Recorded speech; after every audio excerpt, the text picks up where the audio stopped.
जो ABCD है वो एक प्रकार का रोम्बस है एंड ठीक, जिसमें P Q R and S are the mid point ठीक, जिसके अंदर जो P है, Q है, R है, S है, वो मिड पॉइंट है किस साइड के, of the sides AB BC CD and DA ठीक। यही पास आपको पकड़ना है कैसे कैसे, मतलब कौन सा साइड का कौन सा मिड पॉइंट होगा ठीक। तो रेस्पेक्टिवली का मतलब समझिए, यहाँ पास लिखा होगा रेस्पेक्टिवली, तो देखिए पहले कौन आया P ठीक, और साइड में देखिए मतलब मिड पॉइंट में जो पॉइंट सबसे पहले कौन आया P आया ठीक, साइड में सबसे पहले कौन आया AB, मतलब AB का मिड पॉइंट क्या होगा, P होगा। वैसे सेकेंड नंबर में जो Q है वो किसका मिड पॉइंट होगा, BC का, R किसका होगा, CD का, और S किसका हो जाएगा, DA का ठीक, या ADA कई चीजें इसका मिड पॉइंट होगा रेस्पेक्टफुली। तो इसके आधार पर हमको शो करना है कि शो डायट की द क्वाड्रिलेटरल ठीक, quadrilateral PQRS is a rectangle ठीक।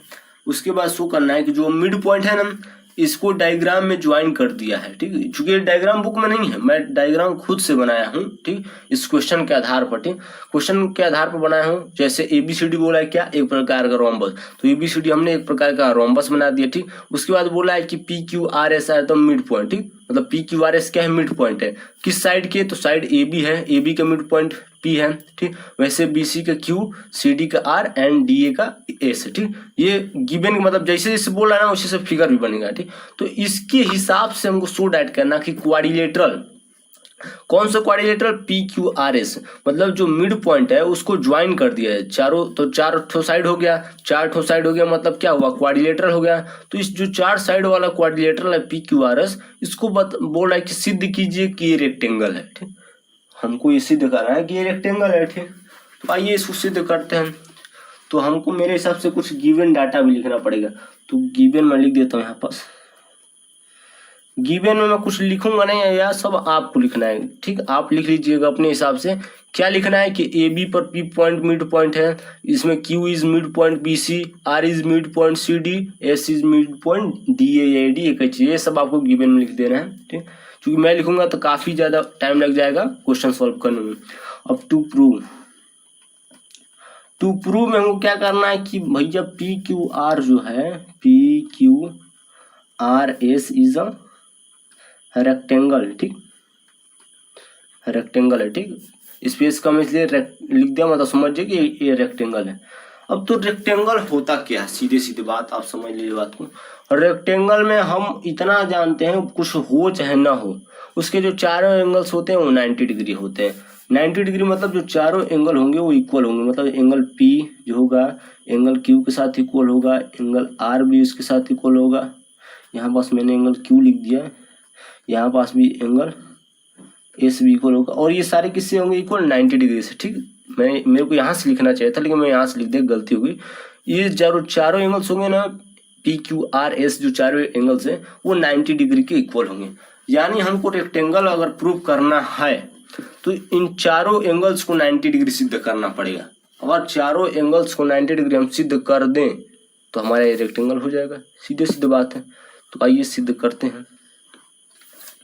अब हम प्रूव की ओर बढ़ेंगे। तो प्रूव की ओर बढ़ने से पहले ठीक, अब गिवन में तो हमको इतना ही दिया था, चूंकि हमको कुछ कंस्ट्रक्शन भी करना पड़ेगा, क्योंकि मैंने पहले से कंस्ट्रक्शन कर दिया था। कंस्ट्रक्शन में हमको ये ज्वाइन करना है, ज्वाइन AC एंड BD, हमको AC और BD को ज्वाइन करना है बाई डॉटर लाइन ठीक। डॉटर लाइन से हमेशा कंस्ट्रक्शन में डॉट डॉट डॉट डॉट कीजिएगा, ताकि एग्जामिनर को देख कर ही समझ में आएगा कि बंदा जो है वो कंस्ट्रक्शन कुछ किया है ठीक। तो ये BD है ठीक, हमने कंस्ट्रक्शन भी किया। अब प्रूफ की ओर बढ़ते हैं। प्रूफ ठीक, तो प्रूफ करने से पहले सबसे पहले मैं आपको बता दूं कि मिड पॉइंट थ्योरम अगर आप पढ़े हैं तो ये क्वेश्चन आपको समझ में आने वाला है। मिड पॉइंट थ्योरम, अब आप सोच रहे होंगे कि क्या है, तो थ्योरम 8.9 और थ्योरम 8.10 ठीक, ये दोनों मिड पॉइंट थ्योरम पर आधारित हैं। इन दोनों थ्योरम को जाके आप पढ़िए, समझिए अच्छे से। अगर नहीं समझ में आया कहीं भी तो आप हमारे वीडियो जो चैनल का प्लेलिस्ट है वहां पास आपको वीडियो मिल जाएगा इसका ठीक, तो वहां से आप देखिए, वहां से आपको बिल्कुल समझ में आ जाएगा, थोड़ा भी डाउट नहीं रहेगा ये दोनों थ्योरम। अगर आप दोनों थ्योरम पढ़ लिए तो ये एक्सरसाइज जो है पूरा समझ में आ जाएगा। चलिए अब आगे बढ़ते हैं। तो आगे बढ़ने से पहले हम कोई ट्रायंगल चूज करेंगे, ठीक। तो ट्रायंगल देखिए यहाँ पास कितने ट्रायंगल्स हो रहे हैं, ठीक। पहले तो देखिए ध्यान से और देखा जाए तो ABC हो रहा है, सबसे पहले देखा जाए तो ABC हो रहा है ना। तो हम एक एक पहले ट्रायंगल मेंशन करते चलते हैं और उसको लिखते भी चलते हैं, फिर बाद में ऐसा ना हो कि हम थोड़ा मतलब ज़्यादा गोद दें तो हमको ही ना खुद समझ में आए, इसलिए हम एक एक ट्रायंगल को यहाँ पास कलर करेंगे और लिखते हुए चलेंगे। तो इन ट्रायंगल ABC, ठीक, ट्रायंगल ABC में अगर हम मिड पॉइंट थ्योरम लगाएं तो हमारा क्या निकलेगा, मिड पॉइंट थ्योरम अगर ट्रायंगल ABC में लगाएं तो मिड पॉइंट थ्योरम पढ़े होंगे तो आपको समझ में आ जाएगा। क्योंकि मैं ज़्यादा लिखूंगा नहीं, सीधे डायरेक्ट सॉल्यूशन करते जा रहा हूँ, ठीक है।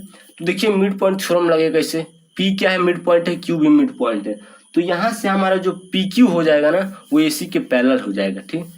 और यहाँ इसमें देखा जाए, ठीक, इन ट्रायंगल तो हमारा जो PQ है वो पैरेलल हो जाएगा AC के, ठीक। कैसे हो जाएगा, ये हमारा बाई मिड पॉइंट थ्योरम, ठीक, ये हमारा इक्वेशन फर्स्ट हुआ, ठीक। देख लीजिएगा आप मिड पॉइंट थ्योरम अगर पढ़ लिए हैं तो आपको कोई दिक्कत ही नहीं है। जो PQ है, ध्यान दीजिएगा, जो PQ है अगर ट्रायंगल ABC की बात करें तो PQ जो पैरेलल होगा AC से, ठीक। वैसे नेक्स्ट बढ़ते हैं हम, नेक्स्ट इन ट्रायंगल। अब दूसरा ट्रायंगल भी बनेगा, तो दूसरा ट्रायंगल हमारा बनेगा ABD, ठीक, नहीं ADC बनेगा, ABD नहीं बनेगा, ADC बनेगा, ठीक। दूसरा ट्रायंगल ADC बन जाएगा, ठीक, ध्यान दीजिएगा ADC, ठीक। ऊपर वाला जो ट्रायंगल, दूसरा ट्रायंगल ये बना, ठीक। वही सेम कंडीशन इसमें भी लगाएंगे तो ये वाला जो साइड है, ये वाला भी साइड इससे पैरेलल हो जाएगी। इन ट्रायंगल ADC, ठीक, जो हमारा SR है, SR वो पैरेलल हो जाएगा AC के बाई मिड पॉइंट थ्योरम या थ्योरम 8.9 या 10 दोनों पढ़े हैं, दोनों में से जो भी आपको समझ में आया हो आप समझ गए हो। कोई भी एक थ्योरम अगर अच्छे समझ गए तो ये इसको समझना बहुत आसान है, ठीक। इक्वेशन 2, ठीक, ये हमारा इक्वेशन 2। अब देखिए ध्यान से, इसमें टोटल देखा जाए तो एक नीचे हमने किया है, एक ऊपर किया, मतलब दो ट्रायंगल लिया है, ट्रायंगल ABC इधर का और ट्रायंगल ADC इधर से। इसमें हमारा टोटल 2 इक्वेशन बना है। अगर अब हम इन दोनों इक्वेशन में से देखें, अगर कंक्लूजन निकालें from equation first and second, ठीक, दोनों इक्वेशन में से निकालें, ठीक, तो देखिए हमारा जो ये PQ है, ये हमारा जो PQ है इस AC से पैरेलल है और SR भी AC से पैरेलल है, ठीक, ध्यान दीजिएगा, ये PQ है वो AC से पैरेलल है और SR भी AC से पैरेलल है। मतलब क्या हुआ, हमारा जो PQ भाई साहब है वो SR से भी पैरेलल हो जाएंगे, ठीक। मतलब जब दो चीज एक, देखिए दो चीज मतलब एक ये चीज हुआ, एक ये चीज हुआ, ठीक, दो चीज तीसरे चीज से पैरेलल है तो सीधे सीधे बात है ये दोनों भी आपस में पैरेलल होंगे। तो यहीं पास मैंने लिखा है। अगर इस इक्वेशन को आप समझते होंगे, अगर इक्वेशन में से किसी को अगर पर्टिकुलर चीज को निकालना जानते होंगे तो ये आपको अच्छी तरीके से समझ में आ गया होगा। तो यहाँ से हमारा इक्वेशन फर्स्ट और सेकंड से हमारा ये SR जो है और PQ जो है SR से पैरेलल हो गया, ठीक। ये हमारा हो गया इक्वेशन थर्ड, ठीक, इक्वेशन थर्ड हुआ। सेम कंडीशन हम लगाते हैं। चलिए अब फिर से भी देख, अभी ट्रायंगल हम भूले नहीं, जितना ट्रायंगल है सबको ट्रायंगल को लेते हुए चलना, ठीक ना। तो 2 ट्रायंगल हो गया। अब ट्रायंगल नंबर ABD, ठीक, अब ट्रायंगल ABD की बारी आ रही है, ठीक। अब यहाँ पास ब्लैक कलर चलेगा, ठीक, ABD। भाई ये भी तो एक प्रकार का ट्रायंगल है, ठीक। तो इस ABD ट्रायंगल में अगर बात करें हम कुछ तो, ठीक, in triangle ABD, in triangle ABD में, ठीक, अगर देखा जाए इस ABD ट्रायंगल में तो जो हमारा SP है भाई साहब, SP जो है, ठीक, SP या PS का है वो भी तो पैरेलल होंगे BD के, ठीक। तो यहाँ पास हम PS कहेंगे क्योंकि SP हमको अच्छा नहीं लग रहा है इसलिए हम PS कहेंगे। तो यहाँ पास जो PS है वो पैरेलल हो जाएंगे किसके, BD के, ठीक, बाई मिड पॉइंट थ्योरम, ठीक। मिड पॉइंट थ्योरम पढ़े होंगे तो आपको अच्छी तरीके से समझ में आएगा, इसको हमको ज़्यादा एक्सप्लेन करने की जरूरत नहीं है, ठीक।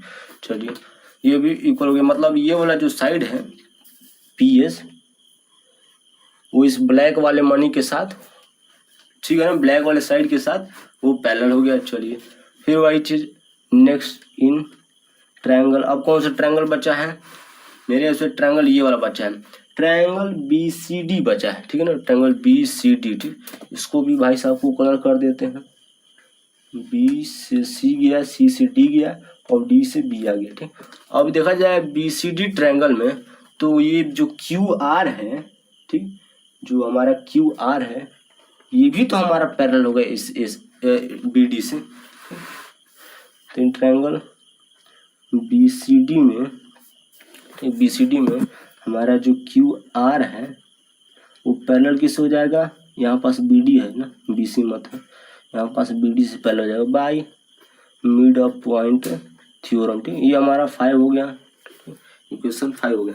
ठीक, मतलब सीधे सीधे यहाँ पास कॉन्सेप्ट है कि हमने मिड पॉइंट थ्योरम लगाया इस BCD में, तो जो QR है इससे पैरेलल हो गया। ठीक, पैरेलल हो गया। और फिर से अब यहाँ पास देखा जाए from equation 4th and 5th में, ठीक, तो वही चीज है। अब देखिए PS भी इससे पैरेलल है और QR भी इससे पैरेलल है, तो यहाँ पास हमारा जो PS हो जाएगा तो किससे पैरेलल हो जाएगा? QR से पैरेलल हो जाएगा। ठीक, ठीक, ये हमारा इक्वेशन क्या हुआ? इक्वेशन 6 हुआ, पैरेलल हो गया। ठीक, अब देखिए अब इक्वेशन 5 और इक्वेशन 3 और इक्वेशन 6 को मैं एक जगह लिख देता हूँ ना। ठीक, यहाँ पास मैं रेड पेन का यूज करता हूँ। From equation 3 and 6। ठीक, तो इसमें इक्वेशन 3 में क्या है? PQ जो है वो किससे पैरेलल है? SR से। ठीक, और PS जो है वो किससे पैरेलल है? QR से। ठीक, तो ये देखिए ध्यान से देखिएगा, PQ से किससे पैरेलल है? SR से। ठीक, PQ किससे पैरेलल है? SR से। ठीक, उसके बाद PS किससे पैरेलल है? QR से ना, मतलब जो हमारा PS है किससे पैरेलल है? QR से। मतलब अगर हम देखें इस क्वाड्रिलेटरल PQS में तो जो पेयर ऑफ अपोजिट साइड्स हैं वो पैरेलल हैं भाई, ये इससे पैरेलल है, ये इससे पैरेलल है, मतलब क्या हुआ? PQRS क्या हुआ? हमारा पैरेललोग्राम हो गया। ठीक, तो यहाँ पास आप लिख सकते हैं कि फ्रॉम इक्वेशन 3rd and 6 ये अगर ऐसा कंडीशन है तो हमारा जो PQRS है वो क्या है? पैरेललोग्राम है। पैरेललोग्राम हो गया हमारा, PQRS हमारा वो पैरेललोग्राम हो गया। ठीक, चलिए और पैरेललोग्राम हो गया। ठीक, अब देखते हैं क्वाड्रिलेटरल। ठीक, ये हमारा पैरेललोग्राम हो गया। अब नेक्स्ट इन क्वाड्रिलेटरल क्यों लिख देता हूँ OESF। ठीक, अब क्वाड्रिलेटरल OESF में देखते हैं, क्योंकि मैं इसको यहाँ पास नहीं लिखता हूँ, नेक्स्ट पेज का यूज करता हूँ। ठीक, हमारे पास नेक्स्ट पेज आ गया है इन क्वाड्रिलेटरल का QD। ठीक, अब देखिए O। ठीक, यहाँ पास थोड़ा सा नेमिंग कर देता हूँ, ये E है, ये S है, ये हमारा F हो जाएगा। ठीक, देखा जाए क्वाड्रिलेटरल भाई एक जिसमें 4 साइड होती है, एक प्रकार क्या होता है? क्वाड्रिलेटरल ये होता है, वो ये F है। ठीक है ना, तो इन क्वाड्रिलेटरल OESF में ठीक देखा जाए, ठीक ध्यान दीजिएगा, हमारा जो SF होगा वो किससे पैरेलल होगा? जो हमारा SF होगा वो EO से पैरेलल नहीं होगा। क्यों हो जाएगा? देखिए जब ये साइड इससे पैरेलल है तो इसका हाफ साइड इसके हाफ साइड से पैरेलल नहीं होगा। ठीक, क्योंकि हमारा SR जो है वो किससे पैरेलल है? AC से पैरेलल है, इसलिए ठीक जब फुल साइड से पैरेलल हो रही है तो दोनों का हाफ साइड देखा जाए, इसका हाफ साइड क्या होगा? SF होगा और इसका E होगा। ठीक, तो ये पैरेलल नहीं होगा, पैरेलल हो गया। ठीक, चलिए वैसे सेम कंडीशन में ध्यान दीजिएगा, इधर साइड से जो AC होगा, AC किससे पैरेलल हो जाएगा? FO से पैरेलल हो जाएगा। ठीक, क्यों पैरेलल होगा? देखिए यहाँ पास जो भाई साहब PS हैं वो किससे पैरेलल हो रहे हैं? BD से। ठीक, देखिए फुल साइड जब यहाँ पास जो फुल साइड है SP या PS किससे पैरेलल है? BD से, तो उसका इतना सा साइड इतने साइड से पैरेलल नहीं होगा, पैरेलल होगा। ठीक, चलिए यहाँ से ये भी पैरेलल हो गया, मतलब हम इसको क्या बोल सकते हैं? ठीक, OESF को हम क्या बोल सकते हैं? यहाँ से हम बोल सकते हैं चूंकि हमारा जो OESF है इज अ पैरेललोग्राम, हमारा पैरेललोग्राम हो जाएगा। क्यों पैरेललोग्राम होगा? पैरेललोग्राम इसलिए होगा कि इसका जो पेयर ऑफ अपोजिट साइड्स हैं, देखिए रेड वाले रेड से पैरेलल है, ब्लैक वाले ब्लैक से पैरेलल है, इसलिए हमारा ये पैरेललोग्राम हो जाएगा। तो हम जानते हैं कि पैरेललोग्राम में जो पेयर ऑफ अपोजिट एंगल होते हैं वो इक्वल होते हैं। तो यहाँ से हमारा जो एंगल एस होगा, ठीक है, ध्यान दीजिएगा, एंगल जो एस होगा इसका इस पैरेललोग्राम का जो एंगल एस होगा वो एंगल ओ से इक्वल हो जाएगा। ठीक, एंगल ओ से इक्वल होगा ना। ठीक, अब हम एक नया चीज आपको बताने जा रहे हैं कि देखिए रोम्बस में, अगर रोम्बस की बात करें तो जो अगर उसका जो डायगोनल्स होते हैं, ये एक प्रकार के क्या रोम्बस है, उसके जो डायगोनल्स होते हैं अगर वो इंटरसेक्ट करते हैं तो जो यहाँ पास एंगल फॉर्म होता है ना वो 90 डिग्री होता है। ठीक, ये आपको याद रखना है। ठीक, ये कॉमन सेंस की बात है। तो देखिए जब एंगल ओ 90 डिग्री हो गया तो इसका अपोजिट एंगल एस क्या हो जाएगा, 90 डिग्री नहीं हो जाएगा। ठीक, सिंस हमारा जो एंगल ओ है हमारा कितना 90 डिग्री है, क्योंकि रोम्बस का जो दोनों डायगोनल AC है और BD बाइसेक्ट कर रहे हैं तो ये हमारा 90 डिग्री हुआ। ठीक, तो वो 90 डिग्री हो गया तो हमारा एंगल एस क्या हो जाएगा, 90 डिग्री नहीं हो जाएगा।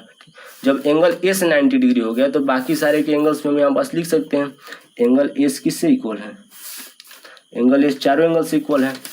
यहाँ पास आप लिख दीजिए, इसको मैं थोड़ा मोड़ देता हूँ। यहाँ से हमारा एंगल एस एंगल क्यू साथ इक्वल है, एंगल पी के साथ इक्वल है, एंगल आर के साथ इक्वल है, और चूंकि सारे 90 डिग्री हो जाएंगे। ठीक, क्यों हो जाएंगे, क्योंकि इसका अपोजिट एंगल सिमिलरली यही प्रोसेस चारों में कर देंगे तो एक ही चीज हो जाएगा। यहाँ पास सिमिलरली करके लिख दीजिएगा, सिमिलरली। ठीक, ऐसे हमारा हो जाएगा चारों 90 डिग्री। ठीक, जब 90 डिग्री हो जाएगा तो हमारा जो PQRS है, PQRS है, ये क्या हो जाएगा, इज अ रेक्टेंगल। हमारा ये क्या हो जाएगा, रेक्टेंगल हो जाएगा। Hence proved. ठीक, ऐसे आप